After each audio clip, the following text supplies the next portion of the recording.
Tiffany is a very neon 80s name, and not without reason. It exploded in popularity during the decade, but despite Tiffany's modern sound, the name wasn't born in the 80s. Tiffany is at least 80 decades old. OMG, that's like positively medieval. How is that? And then why is this? Well, let me tell you the tale of tracking Tiffany through time. It starts in the year 300 with this guy, Eusebius, a historian and bishop in the Holy Land. He wrote a treatise on the divine manifestation, and the word for that in the Greek he wrote was theophania. In ye olden days, religious virtue names were totally a thing, and theophania became a name given to children born on the feast of the Epiphany, though no 5-syllable name can go unnicked, so for some rhyming sage, a Tiffany Epiphany was inevitable. The name, thus born in the Holy Land, then spread with the Greek language. The most famous example appears in 972 with the Empress of the Holy Roman Empire, whose name is written this way and probably pronounced Teophanu. Ancient pronunciation is a whole other thing that we are going to skip because it's unknowable, and it doesn't help that the Empress's name is listed in different ways, so it's impossible to know if she went by Teophanu or Theophania or Teophania, which are all close to Tiffany, but not quite. Who knows? Maybe she shortened it and her title was Tiff, Empress of the Empire. The top tiff. But that's just speculation. When this word first became a Tiffany name precursor isn't exactly known. Spoiler for history, pre-printing press, there's not a lot of written evidence for anything, and lots of documents that did exist got lost. So to tell the totality of the tale takes trusses of trust betwixt the islands of evidence. It's time to try to find the true old-time tiffs by working backwards through hundreds of years of census books, and if you did that in English, you wouldn't find much. Thanks for nothing, Doomsday Book. But if you also looked in French, you could find Tiffany Raguenel, born 1335, about whom all information is delightful. A noble lady astrologer who lived in France's fairy tale castle Mont Saint-Michel and who used her astrological powers to predict the outcome of her husband's knighting battles. Hey honey, maybe don't go on that one. And she was righter than wronger because he survived to ascend to become the Grand Constable of France, first officer of the crown. On the island, there's still a little museum to her and her husband, though one thing you won't find in that museum is her skull, which turned up just a few years ago in a reliquary box in the town of Dinan with a note on it saying this is the skull of Tiffany Raguenel and given anonymously to the local library. So that's a thing that happened. Wait, why are we talking about this? Oh right, because this is the oldest Tiffany that's pretty much spelled Tiffany and about whom details of her life are known. But were you to keep going backwards through the census books, you'd also strike a trio of Tiffany's in Paris in 1313, but all that is known about them is their listed professions: waxmaker, washerwoman, and spinster, a woman who spins spool into thread.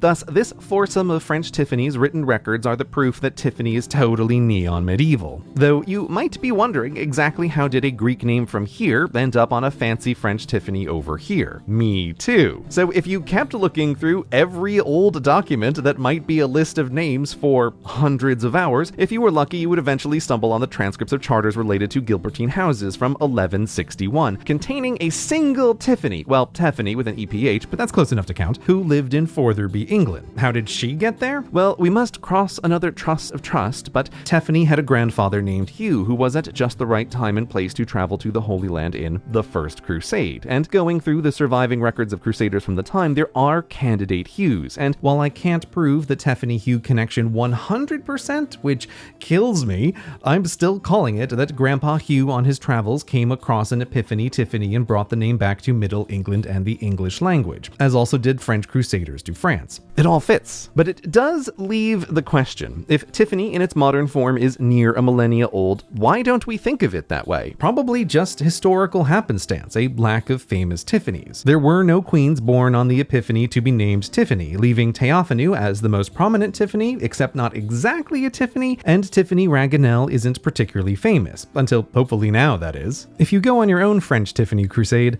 be sure to tell him Gray sent you.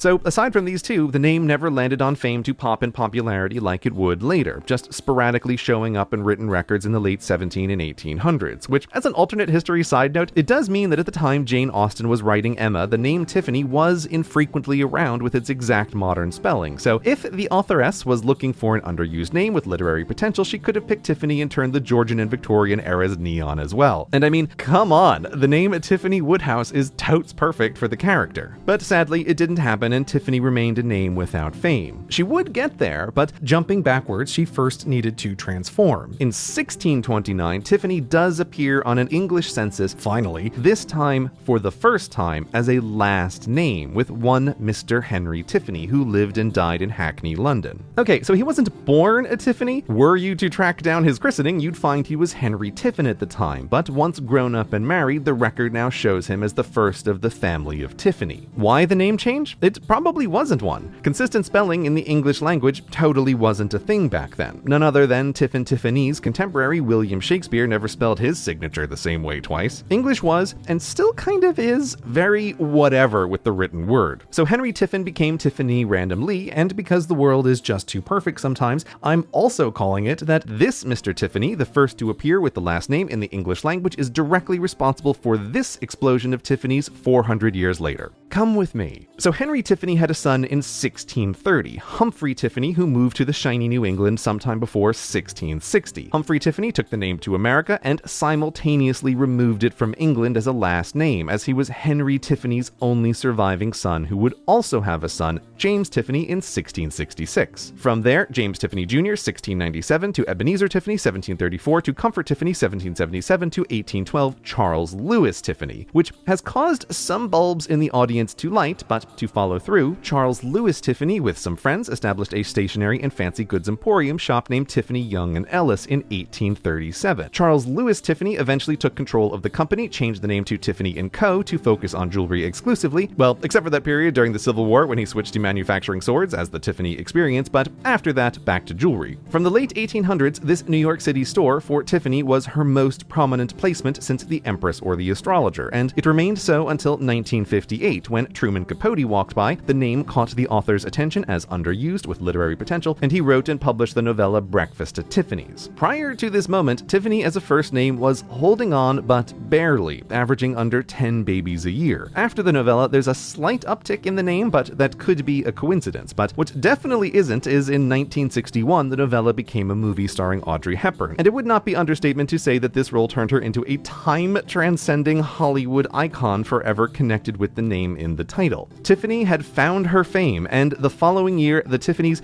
quintupled, setting a solid base for an exponential explosion, and grew over the next 20 years as children grew, having seen the movie, to have children of their own, bringing us to 1979, and there are almost 10,000 Tiffany's a year. Now, we are still on a trust of trust for this Tiffany theory. Maybe it wasn't the store-turned-story-turned-movie. It could have been a coincidence. If you look at enough random events, you can always draw some convincing correlations. But remember that in ye olden days of the 60s and early 70s, movies could only be seen in theaters. But by the late 70s, there was a new invention, VHS, the video home system, so you could watch movies anytime in glorious 480 pixels. And, well, guess what? Breakfast at Tiffany's happens to be the first Audrey Hepburn movie released on VHS in, wait for it, 1979. And 1 year later, total Tiffany's doubled, rolling into the 80s torrent of Tiffany's, where the name was top 20 for 9 out of 10 years. The Tiffany ascendancy that had started with theophany in prehistory. And that is the tale of Tiffany.